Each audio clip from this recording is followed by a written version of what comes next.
Bonjour à tous et bienvenue sur Crypto Signal. Grosse correction sur les alts, petite correction sur BTC. On va voir un petit peu où on en est sur la liquidité de ce côté-là. Et puis, on va parler bien sûr du fondamental actuel. Pas mal de choses à sortir, notamment d'ici demain et ce soir. Entrée ou pas de Microsoft sur BTC en trésorerie. On va voir quels sont les odds, etc. Et puis, bien sûr, le CPI de demain. Allez, intro.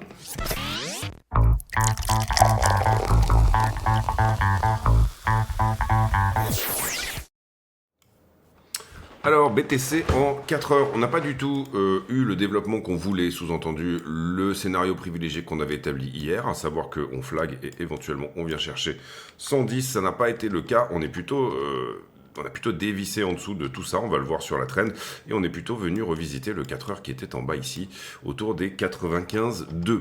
Il n'y avait pas forcément de raison en termes de liquidité d'y aller, il y avait un petit peu, il y avait une ou deux grosses positions certes, mais on va voir que sur les alts, ça a fait beaucoup de sens. Donc on peut virer ça, aucun problème avec ça, hein, on n'a pas tout le temps raison, c'est pas nécessairement ce qui se passe. Ici, vous voyez qu'on perd le 1 heure qui est ici, pour le coup, hein, ça paraît relativement évident.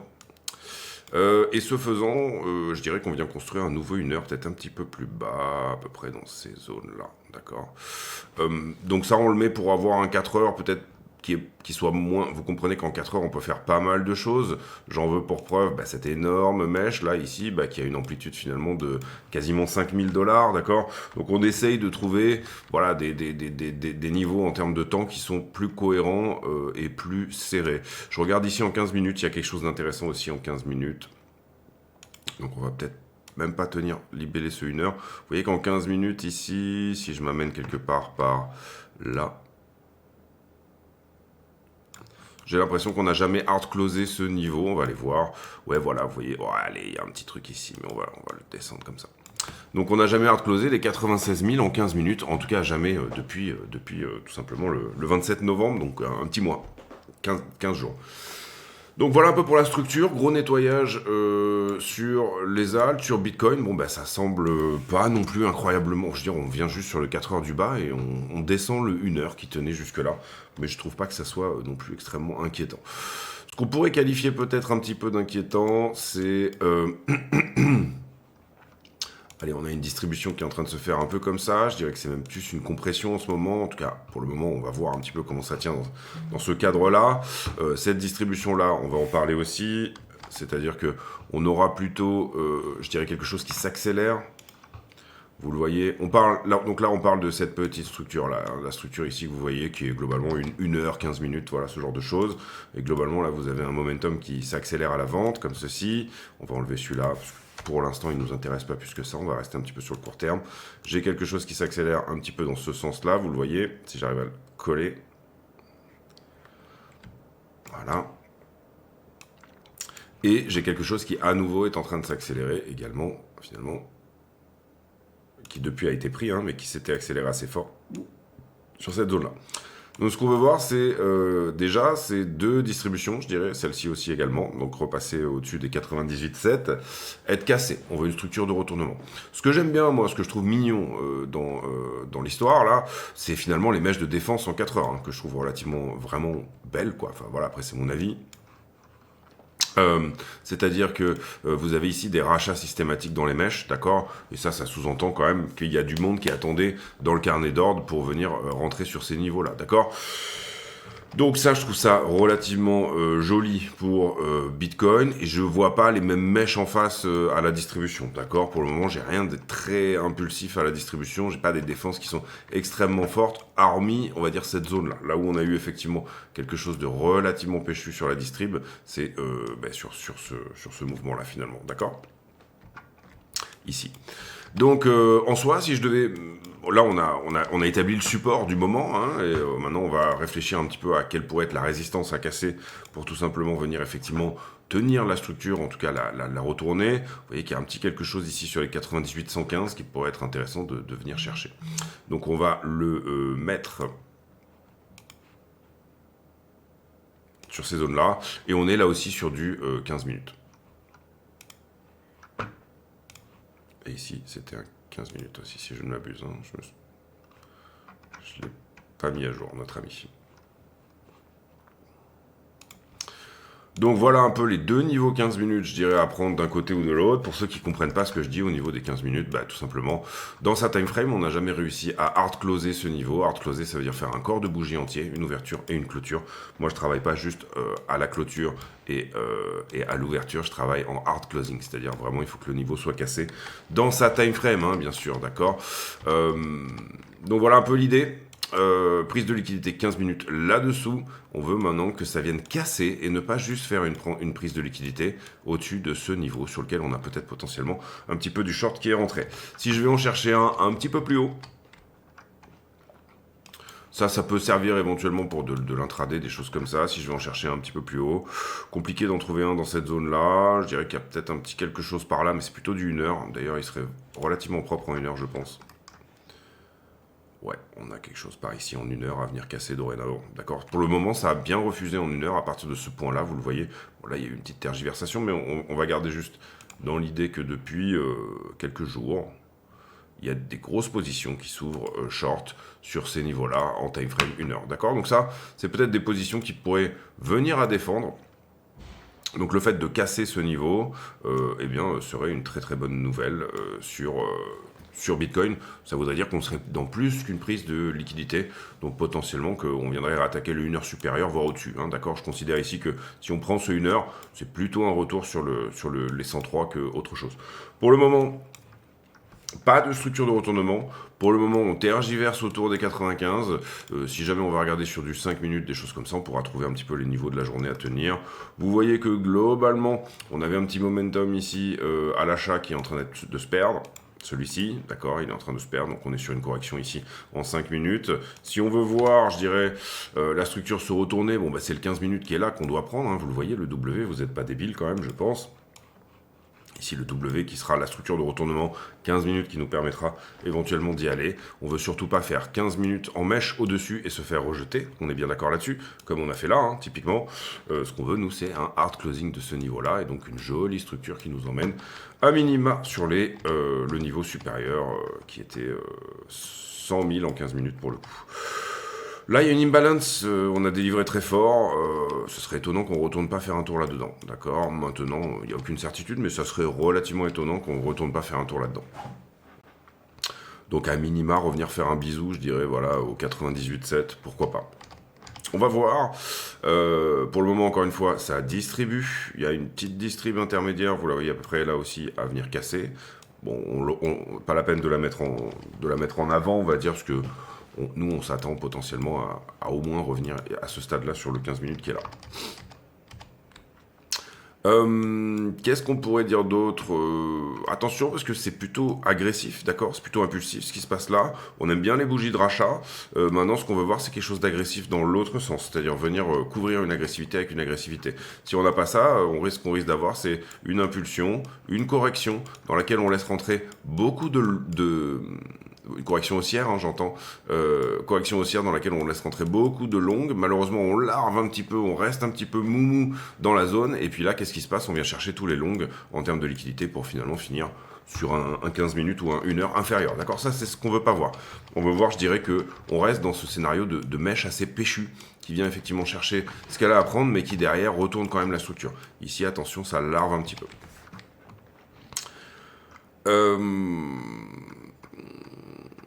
Ether, Bitcoin, on va regarder en 4 heures. Pour le moment, Ether, Bitcoin, il est en train de tergiverser un peu sur les 0,40. Il n'a pas vraiment pété la structure. Il vient retester un petit peu son support là, ici en dessous, autour des 0,37. Vous voyez que c'est un niveau qui est cohérent pour tenir support. Il a cassé certes la distribution rouge, pas la moins agressive, mais celle ici qui prend sa source, et que finalement, ici, dont on s'était écarté très fort. Ici, elle nous avait rejeté une nouvelle fois. Vous voyez que c'était vraiment la distribution du début, quoi, en gros. Ici, elle nous a renvoyé sur le bas. Et derrière, on a ce truc-là, en montée, un peu larvé, certes, un peu en correction, mais qui vient quand même casser la distrib rouge et qui, pour le moment, est au retest. Donc, ce qu'on veut, pour le moment, c'est que ce niveau tienne et que la cassure de distribution nous emmène, finalement, sur les 0,048. Petite perte de momentum, hein, on le voit ici, c'est-à-dire que bon, là on avait un momentum qui était assez agressif pour être agressif. Ici, on le perd, et là, on est en train de perdre celui-là. Donc attention, ce que ça nous dit d'une certaine manière, c'est qu'il reste possible de continuer la structure sur Ethereum. D'accord, ça veut dire faire ça. Ok, faire un nouveau plus bas. Continuer la structure qui, à ce stade, était effectivement baissière.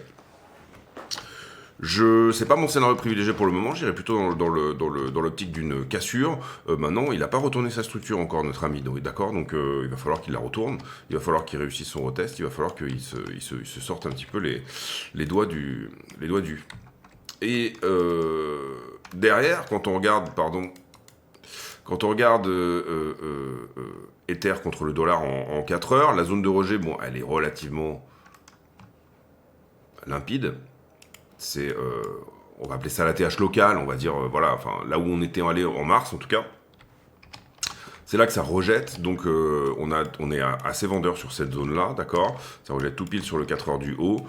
Perte de momentum également, et ça, c'est vraiment pas très bon.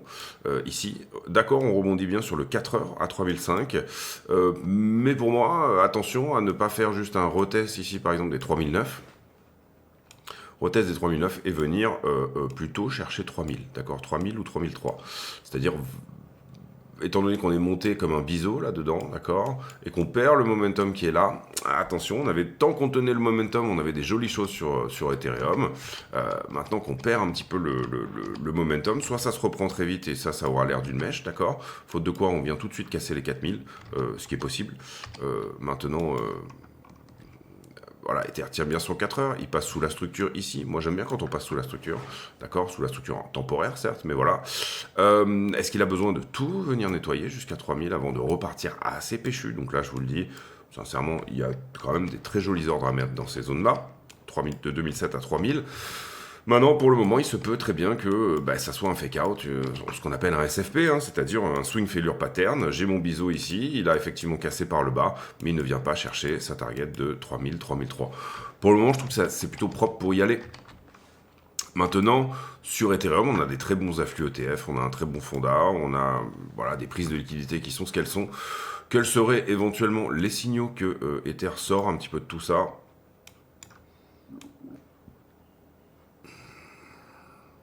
Si on considère une distribution ici en 1 heure, on va la mettre en 1 heure d'ailleurs, parce qu'on n'est pas à ça près en niveau de temps. Hop, juste par ici, voilà. Une distribution en 1 heure, pour le coup, je ne mets pas les time frames sur les distributions, parce que c'est assez redondant sinon, mais voilà. Une distribution en 1 heure, on a méché là-dedans, vous le voyez ici, elle n'a pas été hard closée cette distribution. Pour le coup, venir hard closer la distribution, donc ici faire un corps de bougie au-dessus de cette trend là, serait une bonne chose, d'accord. J'aime bien la mèche aussi sur Ether, j'adore le niveau 1 heure qui est là, je trouve que le 4 heures a très bien résisté, on est venu passer sous la structure. Si jamais je devais mettre un niveau en 1 heure qui doit tenir, et on parle ici bien sûr d'un niveau horizontal, d'accord, donc sans prise de liquidité au-delà, vous avez quelque chose par ici, qui est assez cohérent, d'accord.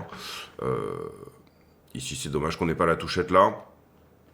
Là, vous voyez qu'on vient en dessous, mais on ne clôture pas. Et puis, derrière, on pourrait mettre un 4 heures plus haut. Ici, en tout cas, je trouve que ça aurait du sens. À récupérer tout de suite, hein, j'entends. Pour se dire, ok, on a réintégré. Vous comprenez que là, le délire, c'est de dire, bon, c'est une prise de liquidité sur Ether, tant mieux, mais dans les 4 heures, par exemple, il faudrait qu'on récupère ça. Alors, en l'occurrence... Non, c'est plutôt un daily, d'accord. C'est-à-dire que, vous le voyez ici, il est hard closé déjà ce niveau. Est-ce qu'en daily, il est pertinent? En daily, il est pertinent. Voilà, donc clôturer la journée sur Ethereum, au-delà de... et là, c'est vraiment que de la price action. Hein. Clôturer la journée au-delà de 3824 serait... entre guillemets, un bon signal. C'est-à-dire, ici, on n'aurait plus qu'une mèche. Vous le comprenez ici. On a cette mèche, effectivement, sur le 1 heure, cette mèche sur le 4 heures. Ici, on vient altérer, certes, un niveau daily, mais vous voyez qu'à 3824, on récupère la trend, on récupère la fameuse structure chartiste dont je vous parlais. Donc, clôturer ce soir au-delà de ce niveau-là serait un signal. Et finalement, du coup, comment expliquer ça ? Si jamais je vous mets cette trend là, on va le faire comme ça, histoire d'être propre, hein, c'est pareil dans la méthode. Là, ici, je vous mets cette trend là, en gros, à peu près comme ça. Et je vous la libelle en daily. Vous voyez qu'ici, ce qu'on a sous les yeux, on va la mettre un peu plus grosse, histoire de la voir quand même.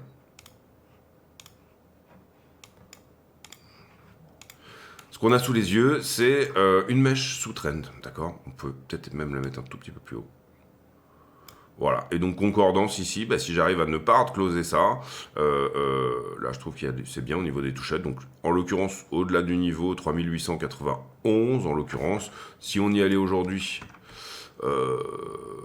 3886, d'accord, ce soir, si on a récupéré ça, bah, qu'est-ce que vous verrez ici? Vous verrez effectivement une mèche sous trend dans sa TF daily. Il faut rester cohérent sur les TF, c'est-à-dire que c'est pas la peine de mettre quelque chose qui est... La tendance est haussière en daily ici, hein, vous l'avez compris, d'accord? C'est pour ça que je prends une trend en daily. C'est pas la peine de mettre une trend en 5 minutes sur quelque chose qui dure depuis 25 ans. C'est pas la peine, à l'inverse, également, de mettre une trend en weekly sur quelque chose qui doit durer 5 minutes, d'accord? Donc voilà, il faut être cohérent quand même ici dans ses choix. Mais en gros, bon signal sur Ether, c'est quoi? Bah, c'est on récupère la trend et on fait un SFP, on ne casse pas ce biseau, on ne perd pas le momentum, hein, en fait, finalement. On vient juste retester le 4 heures ici et boum, c'était une prise de liquidité. Magnifique trade de liquidité pour le coup. Donc récupérer ici, encore une fois, les niveaux des 3007, 3008, c'est plutôt 3008. À l'inverse, avoir ce signal qu'on hard close, à la fois le petit 1 heure qui est en dessous, la petite distrib en 1 heure ici, qu'on ne vienne pas la hard closer, etc., voudrait nous dire, je me dirige plutôt vers la zone des 3003, 3000, et personnellement, moi j'ai plutôt des ordres qui attendent sur les 2007, 3000. Maintenant, ça ne veut pas dire qu'on va y aller, mais c'est pour moi l'entrée que je trouve la plus professionnelle, on va dire ça comme ça.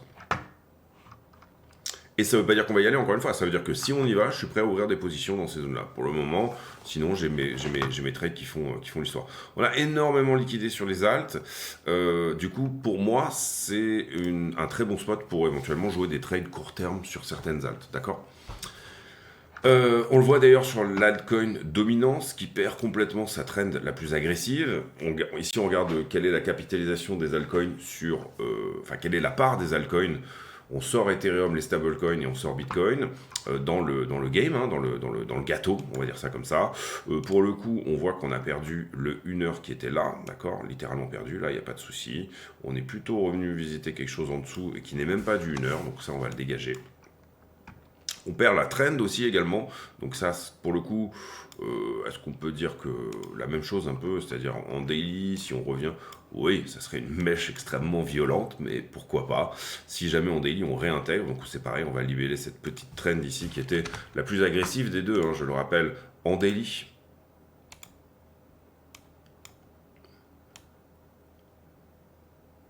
On va y arriver. Alors on pourrait la garder comme ceci, c'est-à-dire accepter les mèches. Voilà, pour le moment, on va juste rester, je trouve, sur quelque chose qui a le plus de touches, et là, pas de corde. Et ça, c'est bien sûr du daily. On va aussi la mettre un petit peu plus péchu en termes de... donc, globalement, qu'est-ce qui se passe sur les alts? Bon, si jamais on arrive à faire une belle mèche ici, qui nous ramène à 26% de dominance dès ce soir, sous-entendu un gros pump sur les alts dans la journée, hein, vous l'aurez compris, c'est plutôt bon. À l'inverse, sinon, c'est un retour sur la trend la moins agressive des deux, d'accord? Est-ce que j'ai vraiment des niveaux ici? Alors c'est pareil, on va faire beaucoup de price action. Non. Est-ce que j'ai une structure de retournement? Pour le moment, non. Je parle de ça. Pour le moment, elle n'est pas cassée.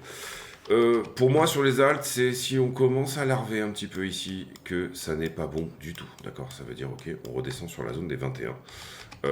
Donc si on commence à larver, je veux quelque chose de péchu. Je veux quelque chose qui frappe. Hein, comme une tequila sur le comptoir d'un bar, d'accord? Je veux un truc qui bam bam et puis ça repart.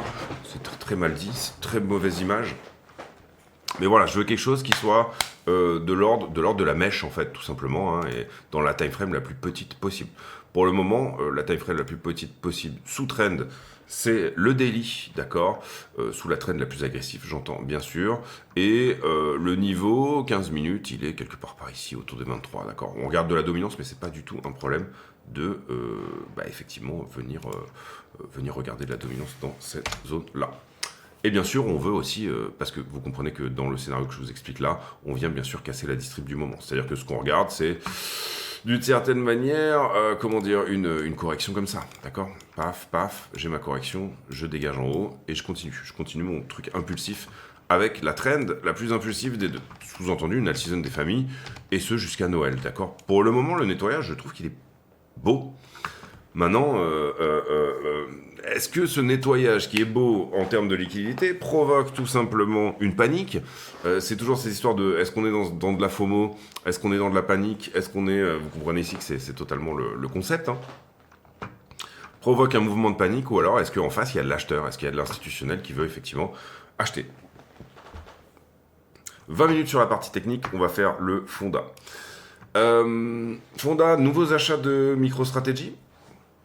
21 000 bitcoins, 99 000 par coin. En ce moment, juste après les achats de MicroStrategy, on a tendance à faire une petite correction, c'est normal, c'est parce que le marché sait qu'il va acheter dans la journée probablement, et donc du coup, une fois qu'il a acheté, il y a un tout petit sell de news, mais c'est pas très violent encore une fois. Les afflux ETF qui sont très bons pour la journée d'hier, 500 millions sur Bitcoin et 150 millions sur Ether. J'en profite pour vous dire, mettez des likes, abonnez-vous sur le Twitter, on est passé sous les 2000 abonnés, ils ont fait un nettoyage je pense sur les bots. Envoyez des bots sur mon Twitter pour avoir plus d'abonnés. Et je répète que tous les bénéfices de la chaîne sont versés à Mécénat Chirurgie Cardiaque, donc n'hésitez pas à aller voir les liens d'affiliation, Bluefin, BitGet, Qcoin, le Discord en description de la vidéo sur lequel je fais à peu près en ce moment plutôt 1 ou 2 analyses par semaine sur des altcoins, sur des choses comme ça, etc. Donc ça c'est plutôt cool. Et c'est gratuit.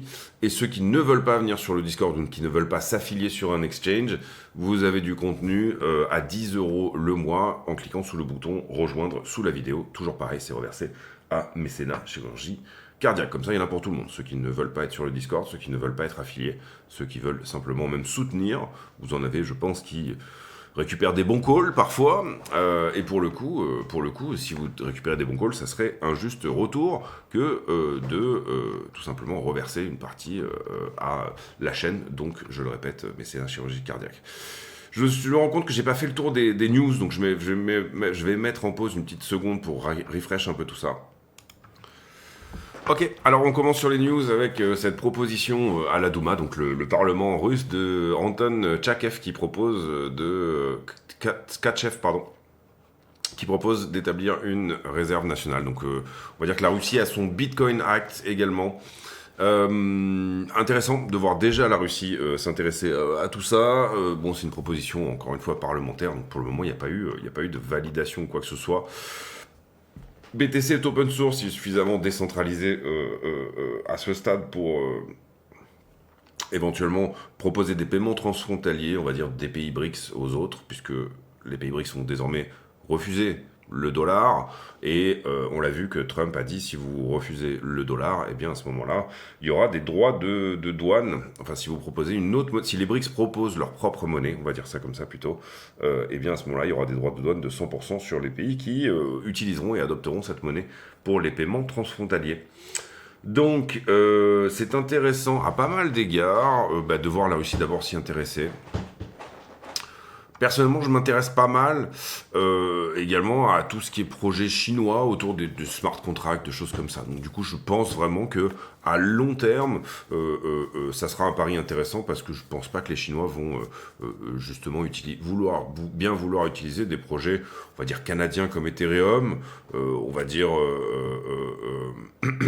américains comme Ripple, voilà, ce genre de choses. Je pense qu'il y aura vraiment des projets académiques et universitaires chinois validés par le Politburo qui représenteront déjà quand même pas mal de monde, hein, puisque la Chine, c'est un petit milliard de personnes. Ça, on va en parler après, des liquidations. On va en parler juste après. Le quantum computing, il a été révélé par Google, je pense que c'était hier ou avant-hier, je sais plus, je sais plus exactement. Bref, la possibilité de travailler sur un supercomputer qui s'appelle Willow et qui serait tout simplement un ordinateur quantique. Est-ce que ça pose des problèmes par rapport au SHA-256, qui est l'algorithme de résolution de Bitcoin? Globalement, l'idée ici, c'est que il faudrait en fait 124 000 Willow pour le moment pour casser, on va dire, l'algo SHA-256 en une journée. et 348 lots pendant un an. Nul doute que ça va aller très vite. Donc on garde un œil là-dessus également, c'est-à-dire de dire déjà comment la communauté Bitcoin réfléchit à se protéger de ça. Ça, c'est la première chose. Deuxième chose également, il va y avoir des narrations qui vont sortir sur des coins, et moi je commence déjà à regarder vraiment cette histoire-là de près, sur des coins qui sont quantum resistant, c'est-à-dire qui ne sont pas soumis à cette... donc il y aura probablement une petite hype dans ces choses-là.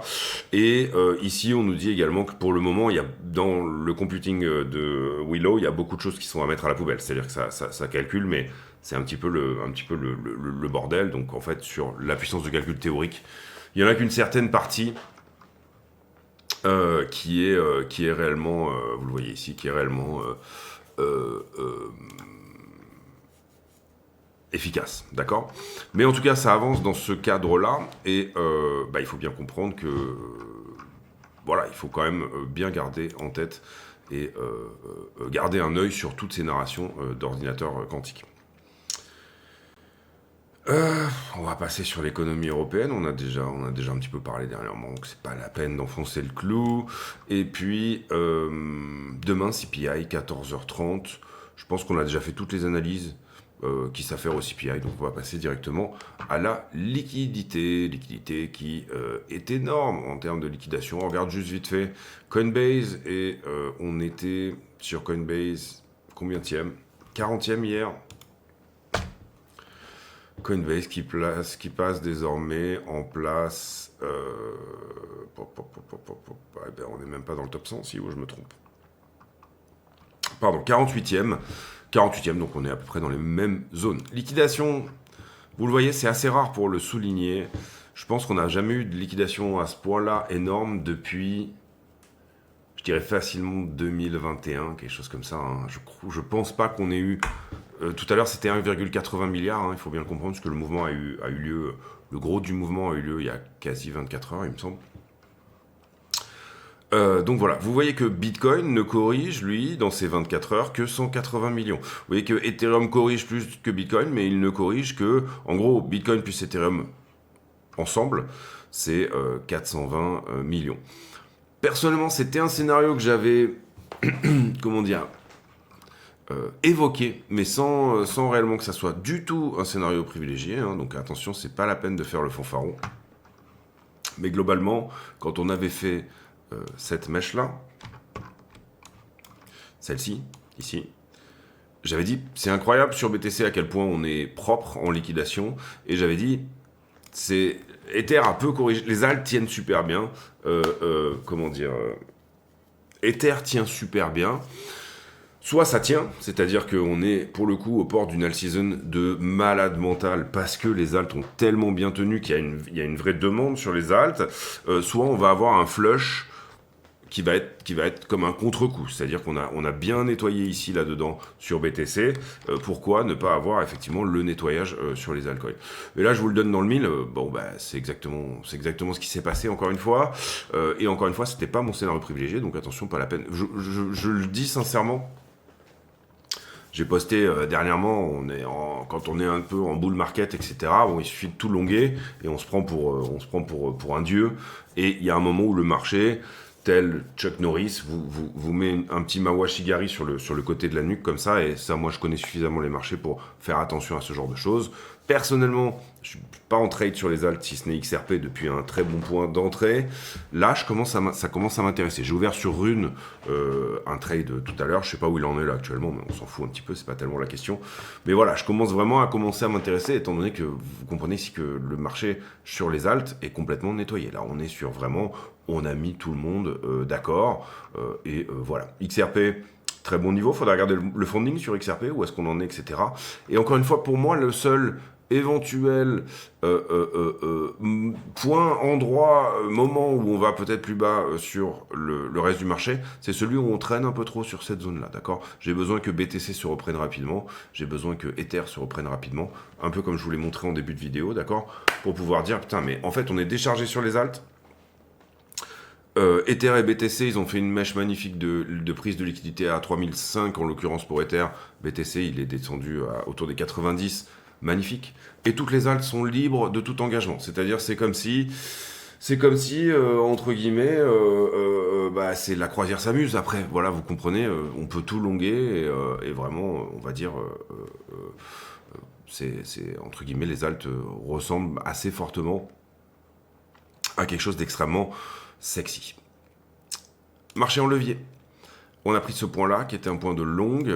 On a perdu un peu d'open interest sur la route. C'est plutôt bien. J'ai un prix qui descend, un funding qui descend. C'est plutôt bien. Ici, je me remets un petit peu... peut-être un tout petit peu de longue sous la structure, mais c'est pas flagrant.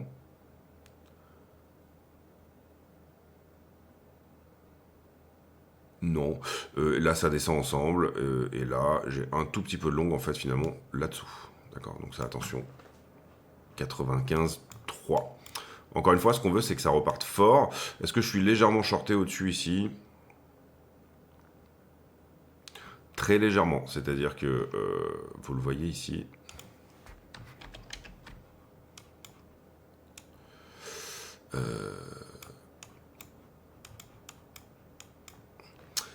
Ici, sur la fin, là, j'ai en fait finalement un prix qui continue à monter, mais j'ai un funding qui descend. Donc il y a un petit peu de short au-dessus de la structure ici.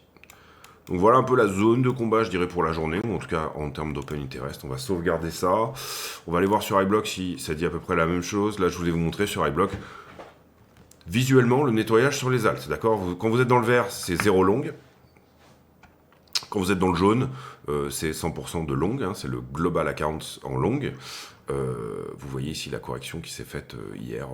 Je ne sais pas quelle heure il était, mais voilà, hier en fin de journée. Ou cette nuit. Hein. Magnifique, d'accord. Bain de sang pour certains, bah, il fallait pas se mettre en levier comme des malades et avec des leviers serrés sur des altcoins. Pour certains là, vous avez eu l'impression d'être des génies, et bah, en fait le marché vous remet un petit peu l'église au milieu du village. Ensuite ici, on regarde sur BTC. Je n'ai pas l'impression. Alors hier on avait parlé de ces liquidités ici. Notamment 93,5 et 92. On avait montré aussi qu'il y avait un petit peu de monde autour des 95,5. Et encore une fois, c'était pas dans notre scénario privilégié d'y aller. Je veux pas qu'on larve, moi, d'accord? Là, je veux pas qu'on laisse le temps à ces gens-là, tous ces gens-là, de rentrer. Là, en l'occurrence, nous, on disait qu'il y avait peut-être un petit peu de monde sous ce niveau-là, celui-ci. Il y a une toute petite position à 95 pour iBlock, mais voilà. Ici, pour moi, ça resterait quand même beaucoup plus cohérent de venir faire un tour sur les 100 000, juste en dessous des 100 000, venir prendre ce qu'il y a là, d'accord. On voit ici que d'ailleurs le ratio long contre short, on voit qu'il y a là plus de short. Sur la une semaine, on voit qu'elle est magnifiquement nettoyée aussi également, 93,5. Et que désormais, ben, on a la liquidité intermédiaire pour faire la jonction et pour éventuellement redépasser les 105. On a encore un tout petit truc ici en dessous. Mais là, en ce moment, si vous jouiez que la One Week, ça parle pas mal, mais à la montée. C'est-à-dire que vous avez à chaque fois c'est assez larvé comme montée, encore une fois, mais à chaque fois, on vient nettoyer ce qui se passe en dessous pour venir finalement après reprendre ce qui s'est passé au-dessus.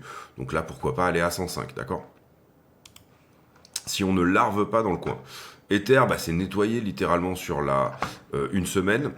Ou pour le coup là, hier on avait dit qu'il y avait quand même un petit peu de liquidité, nettoyé totalement sur la une semaine, on touche 3005, on se remet, maintenant c'est pareil, ce qu'on veut c'est une accélération rapide vers 3825, dépasser 3825, ne pas refuser, et puis ensuite aller chercher. Sur la une semaine, Ether est très bien nettoyé aussi. Il y a encore un tout petit peu de monde autour des 3004-3005. La liquidité intermédiaire est là pour effectivement venir faire la jonction et aller potentiellement jouer avec les 4100.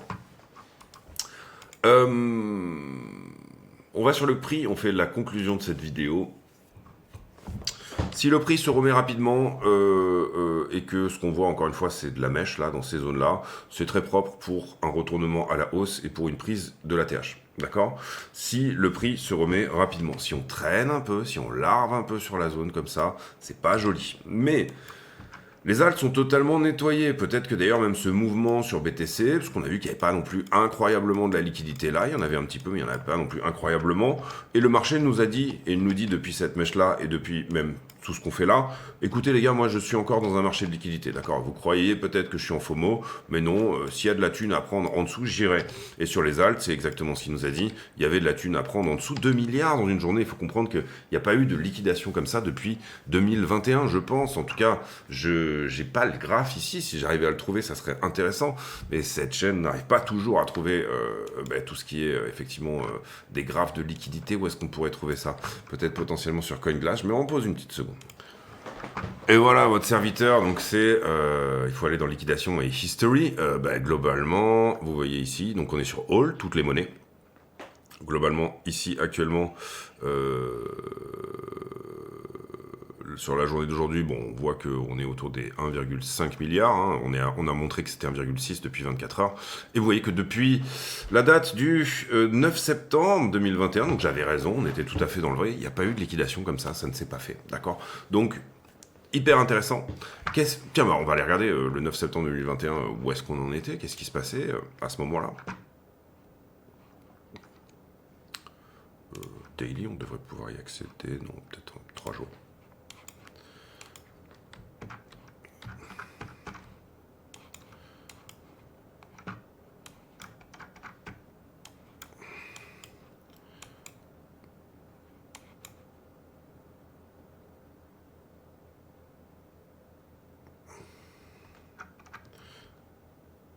Voilà, on était là-dedans. Bougie du 10, on était sur cette liquidation-là. Ça avait mis beaucoup de monde sous l'eau. Alors, est-ce qu'on est sur une correction plus substantielle? Et là, vous voyez que ça, pour le coup, ça vous montre... J'aimerais bien y aller en délit. On va essayer de le trouver. Ouais. Ça va, on le trouve en délit. 7, 8, 9, ici. Alors, ça paraît pas très cohérent. Je m'en pose une petite seconde. Alors, autant pour moi, j'étais allé un peu vite en besogne, c'était la journée du 7. Donc, journée du 7, on est effectivement sur ce flush-là. Vous voyez que le flush de prix n'est pas incroyable, mais pourtant, là-dessus, à ce moment-là, sur Bitcoin plus les alts, on avait liquidé énormément de monde. Là où ça peut être intéressant, vous voyez qu'il y a perte de trend, il y a pas mal de choses qui se mettent en place. Et derrière, par contre, on n'arrive pas à se récupérer aussi fort, aussi vite. Et finalement, on refait un nouveau flush, d'accord, qui a lieu globalement entre le 20 et le 23. 20 et le 23, il faut comprendre que du coup... voilà, on reprend un peu de pognon ici, d'accord, sur les longues. Mais c'est pas non plus... on est très loin des 2 milliards qui avaient provoqué le mouvement. Ce que je veux dire par là également... j'avais une super idée, mais je viens de la perdre. Ah oui, donc est-ce que c'était des liquidations ici? Donc vous comprenez, on était à 2 milliards de liquidations et on parle du 7 septembre 2020. Est-ce que c'était des liquidations qui étaient plutôt sur les alts ou plutôt sur BTC? Ah putain, désolé. Et bien en l'occurrence, 20 et 21, on avait beaucoup liquidé, mais vous voyez ici qu'il y a quasiment 1 milliard qui s'était fait sur BTC. Donc est-ce qu'on peut... comparer les deux? Non, pas vraiment, parce que là, si je vous dis ce qui s'est passé sur BTC, c'est anecdotique, d'accord? On parle de 200 millions. Aujourd'hui, enfin hier, d'accord? On parle ici, le BTC, il a liquidé beaucoup. Là, 500 millions, il a liquidé 500 millions sur la mèche que je vous ai montré à 90, mais là, il n'avait pas grand-chose à venir chercher hier. Donc est-ce que c'est comparable? Non, un tel mouvement sur les alts par rapport à 2021 n'est pas vraiment comparable. Il faudrait retrouver des endroits peut-être où il y a eu des similitudes, peut-être ici vers le 5 décembre, 30 novembre, etc. Il faudrait regarder avec les charts des alts, etc. Mais voilà, je trouve que c'est intéressant de regarder, de se dire, putain, ok, l'épisode a l'air un peu similaire, donc on va voir un peu la charte de BTC, qu'est-ce qui s'est passé sur BTC après. Là, en l'occurrence, on voit que c'était vraiment plutôt un flush de liquidité sur BTC. Alors les alts l'ont liquidé leur milliard aussi, hein. Vous comprenez ici, on était à 2 milliards 3. Ça veut dire que BTC a liquidé son milliard et les alts, là, c'est plutôt décalé, l'histoire, d'accord? Alors après, BTC a pris 500 millions en un mouvement assez léger. Donc voilà, ici quand on regarde un peu où on en était sur le marché a eu besoin de souffler plus fort pour sortir de l'open interest et venir quelque part finalement continuer sa tendance haussière, puisque vous voyez que sur le fond là ici, sur le fond qu'est-ce que j'ai? J'ai une tendance haussière qui est très abrupte. Ici on laisse du temps un peu à du monde de rentrer certes, Ici, beaucoup de retardataires qui rentrent, on larve un peu la montée, d'accord? On accumule du long, on passe sous la structure, on sort ici tout le monde sur la structure, donc il y avait ici même quelque chose d'intéressant à venir prendre en long, hein. Et puis derrière, finalement, on larve un peu trop la montée est un peu corrective ici. D'accord? Là, on larve un peu trop l'histoire et on a besoin de venir encore une nouvelle fois chercher en dessous pour finalement venir faire quoi? Venir faire un plus haut que les précédents. Vous comprenez ici que cette vallée, c'est ce que je vous dis souvent, une vallée est censée protéger la jambe inférieure. Ici, la vallée a protégé le mouvement. D'accord? Ensuite, bien comprendre que ça aussi, ça a dû être une journée là, le 5 décembre 2021, une journée historique en termes de liquidation. Je pense qu'on était au milliard hein, sur cette journée-là. Je me rappelle très très bien de cette journée. Et en l'occurrence, ici, derrière, on a fait un truc correctif en ABC, hein, tout simplement, pour finalement continuer. On fait un flag, quoi. C'est-à-dire là, je reporte le mouvement. C'est un très joli flag qu'on a cassé. Et derrière, on revient chercher des plus hauts. D'accord? Sur BTC, est-ce qu'il se pourrait actuellement qu'on soit dans ce type de scénario? Bien sûr, il n'y a aucun problème avec ça. Vous comprenez qu'on a pas mal de composantes. Mais j'y crois pas trop, d'accord? Pas mal de composantes, c'est-à-dire une montée un peu larvée, un momentum qui se calme un petit peu, des divergences, hein, attention, je pense que si on regarde là, vous voyez que sur le RSI, on a une div baissière là, confirmée sur le daily. Je pense même qu'on a des divs qui commencent à se mettre en place en weekly, tout à fait. Ici, vous voyez, div baissière, d'accord? Là, le RSI est plus bas. Le problème des divs baissière, en tout cas en partie sur ces niveaux-là, c'est que, donc là on parle des niveaux des 73 jusqu'au plus haut qui est ici. Le problème des divs baissières, c'est que ça peut diverger pendant un moment, d'accord? Donc en soi, si vous étiez sorti à la première div baissière, et là à l'inverse, vous voyez, ça semble tenir, en tout cas ici, il n'y a pas de div baissière sur la petite structure. Si vous étiez sorti à la première div baissière en daily en 2020, vous serez sorti très très tôt. Je pense que vous serez sorti autour des 40 000 $, probablement 35-40 000, alors qu'on est monté à 64, d'accord? Donc ça peut diverger, encore une fois, pendant un moment. Bon, tant qu'on est dans le momentum, on croise un peu bearish sur le daily, sur le MACD. Ça, c'est suffisamment notable pour qu'on en parle. Et puis voilà, tant qu'on parle momentum, moi je regarde les divs sur les grosses time frames, hein, je regarde jamais sur les petites. Est-ce que j'ai ici des choses qui peuvent me dire qu'on est en div haussière dans la petite structure? Très légèrement. J'ai une div haussière cachée ici. Elle n'est pas confirmée tout à fait. D'accord? C'est-à-dire que malgré un momentum de vendeur plus fort, c'est-à-dire j'ai plus de volume de vente si vous préférez, eh bien le prix n'arrive pas à faire un plus bas, d'accord, ici. Là, vous voyez, là et là. Donc sur la petite TF, on a une div haussière cachée là-dedans. Ça veut dire, malgré un côté assez péchu des vendeurs, eh bien, il y a plus ou moins de l'acheteur en face parce que le prix n'arrive pas à faire un plus bas. D'accord? On a une attaque vendeuse qui est plus forte que celle qui s'était faite pendant la mèche de liquidation ici. Pourtant, le prix ne descend pas. Ok? Div haussière cachée. Div haussière se regarde toujours sous le prix, je vous rappelle. Div baissière au-dessus. D'accord? Là, en l'occurrence, vous avez l'inverse, c'est-à-dire j'ai plus de volume acheteur, mais je n'arrive pas à faire un plus haut. C'est typiquement une div baissière cachée. Donc là, on est un peu sur un entre-deux. En daily, en tout cas, je trouve que tout ce qui semble baissier en termes de divergence est plus propre, mais qu'on n'est pas à l'abri.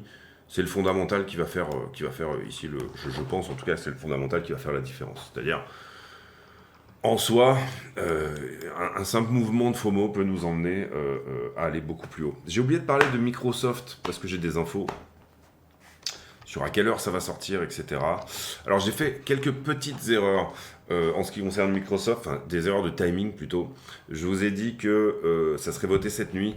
En fait, c'était le vote internet qui se terminait cette nuit à minuit, donc globalement, je pense que c'était 6h du matin ici. Le vote internet pour les shareholders, donc les actionnaires qui étaient à ce moment-là en vote en ligne. Le vrai board a lieu aujourd'hui. Le vrai board, théoriquement, devrait être fait. Et vous avez ici comment c'est formulé au niveau de la SEC, quels sont, enfin, le dépôt finalement de ces décisions-là à la SEC. Et vous voyez ici que il y a effectivement Assessment of Investing in Bitcoin. Ça va se jouer aujourd'hui. Il y a les élections du board, etc., toutes ces choses-là. Maintenant, vous voyez que le board recommande de ne pas voter pour cette proposal. Donc, il y en a 4 sur les 9 où ils disent votez plutôt. Et salut les actionnaires, nous on aimerait bien que vous votiez contre parce qu'on est plutôt contre. Le board donne un avis, bien évidemment. On a fait hier des points sur comment était l'actionnariat finalement de Microsoft, à savoir Vanguard, BlackRock, Fidelity, etc.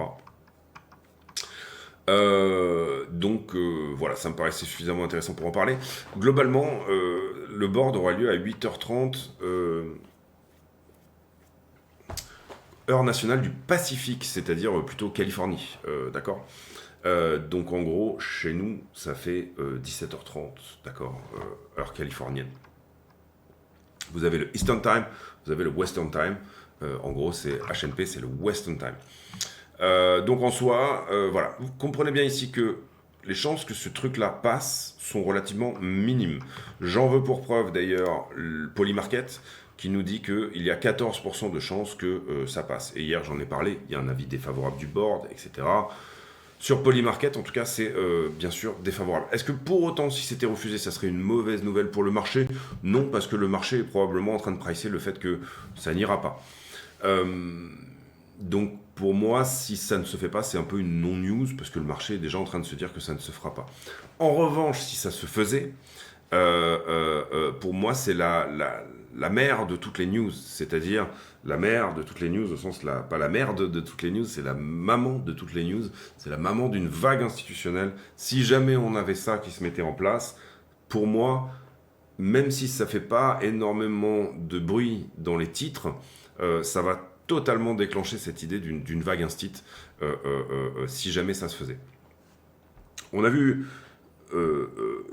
Michael Saylor envoyer finalement envoyer des messages aux actionnaires de Microsoft et directement même au board en leur disant vous avez la possibilité d'investir sur un asset qui battrait largement l'inflation, etc. Enfin, il a fait une vidéo de 2-3 minutes qui est bien sûr tout à fait dans le sens que les actionnaires disent oui à un investissement de la trésorerie de Microsoft en Bitcoin.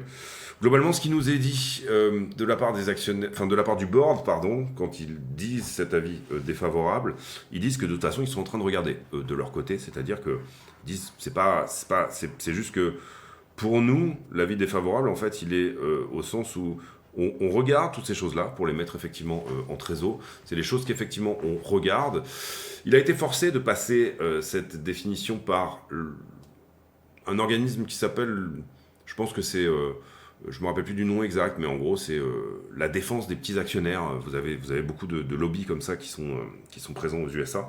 Et en l'occurrence ici, ce que disait ce lobby, c'était simplement de dire vous devez proposer cette chose-là parce que finalement, dans votre trésorerie, vous êtes en train de perdre de la thune par rapport à Bitcoin. Regardez MicroStrategy en face. Et ça s'est fait. Il y a du lobbying également qui s'est fait chez Amazon. On a vu passer une news dernièrement comme quoi Amazon allait peut-être être obligé de voter également cette proposition. Ici, donc ça veut dire que vous êtes obligé finalement de le mettre à l'ordre du jour. Que ça soit voté pour ou contre, vous comprenez, voter pour, ça va probablement propulser le prix de Bitcoin bien plus haut, donc c'est pas très intelligent pour le board et pour le fait de prévenir qu'ils sont en train d'acheter, qu'ils vont acheter avant d'acheter, hein, tout simplement. Le board a dit effectivement, on est de toute façon en train de regarder la possibilité d'investir notre trésorerie sur d'autres choses que des bons du trésor qui actuellement ne font que battre timidement l'inflation. Et encore une fois, voilà cette idée que éventuellement ça va être le cas pour Amazon également. Je vous laisse là-dessus. J'espère que cette vidéo vous a plu. J'ai oublié de discuter de ça un petit peu dans les news, mais vous l'avez mis de côté, vous voyez. Vous voyez que les odds sont très faibles. les odds, les enjeux, hein, vous comprenez, ici, les cotes, voilà, sont très faibles pour le fait que ceci passe. Mais si ça passait, ça serait bien évidemment historique, en tout cas à mon sens, parce que je vois pas Amazon ne pas le faire, et je vois pas des tas d'autres entreprises ne pas le faire également, ou en tout cas ne pas l'envisager, ou en tout cas ne pas potentiellement, si Microsoft le fait, bien évidemment, il y aura une forme de mimétisme.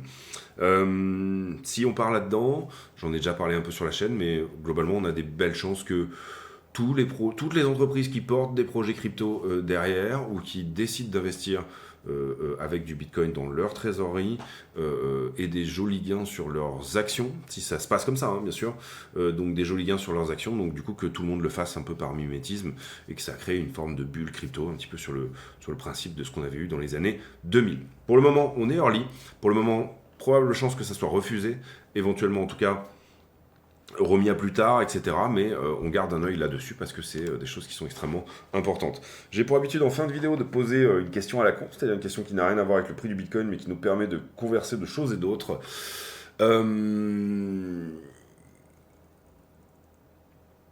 Vous l'aurez compris, pour le coup, on va parler de Bitcoin. Moi, personnellement, je trouve que ce flush est très joli. Il montre aussi la force de Bitcoin, hein, puisque si on regarde effectivement la dominance, etc., toutes ces choses-là, je trouve que c'est mignon pour justement, d'autant plus que on a, si vous voulez, un nettoyage sur les alts. Je suis d'autant plus intéressé par des trades sur les alts, c'est ça que je veux dire. Est-ce que vous pensez que c'est le cas, ou est-ce que vous pensez qu'on va plutôt être dans un scénario où on va retourner un peu le prix, aller chercher beaucoup plus bas sur les alts, aller chercher beaucoup plus bas sur Bitcoin? Je pense que les deux sont envisageables ici à ce stade. Personnellement, bon, je commence vraiment à trader les alts assez fort. Je parle ici du trading, hein, je parle de vraiment quelque chose qui tient, du trade qui va taper pour après Noël, mais pas beaucoup plus loin, d'accord? Investissement sur les alts, personnellement, en ce moment, je rentre sur des toutes petites caps, c'est-à-dire vraiment de la micro-cap. J'en prends 10, je prends 10 projets que je trouve cool, et il y en aura bien un sur les 10 qui fera x10. Donc en l'occurrence, ça paiera un peu tous les autres. Voilà, c'est un petit peu en ce moment, parce que je pense qu'on a eu une première rotation un peu mid-cap. Après, derrière, il devrait y avoir une rotation, enfin, on va dire même plutôt une rotation grosse. Il y a une rotation grosse cap, derrière, il devrait y avoir une rotation mid-cap. Et donc, pour moi, c'est le moment d'aller chercher les trucs dont personne ne veut, un petit peu, qui sont dans le bas du panier, mais qui ont, sans même avoir un fondamental exceptionnel, je dirais plutôt de l'upside en termes de prix. Donc voilà comment je me positionne pas mal en ce moment. Je recharge aussi sur des projets que je trouve intéressants, surtout que ce genre de dip nous permet de recharger à des prix intéressants également. Donc voilà. Mais mon exposition alt, elle n'est pas non plus en train d'exploser sensiblement. Je fais les choses tranquillement, voilà. Je vous laisse là-dessus. Je vous ai donné, pour moi, en tout cas à mon avis, tous les niveaux qui doivent tenir, toutes les trends qui doivent tenir, voilà, toutes les choses qu'on voudrait voir se mettre en place pour éventuellement se dire que c'était juste une prise de liquidité et qu'en fait ça va aller beaucoup, beaucoup plus haut. Je vous ai montré tout ce qu'on veut voir, bien évidemment, avec des si. On mettrait Paris en bouteille, ou si ma tante en avait deux, on l'appellerait Brigitte. Mais en soi... voilà, c'est des points, je trouve, où il est excessivement intéressant de commencer à se positionner. On se retrouve demain pour une nouvelle vidéo. D'ici là, portez-vous bien. À très bientôt. Ciao, ciao.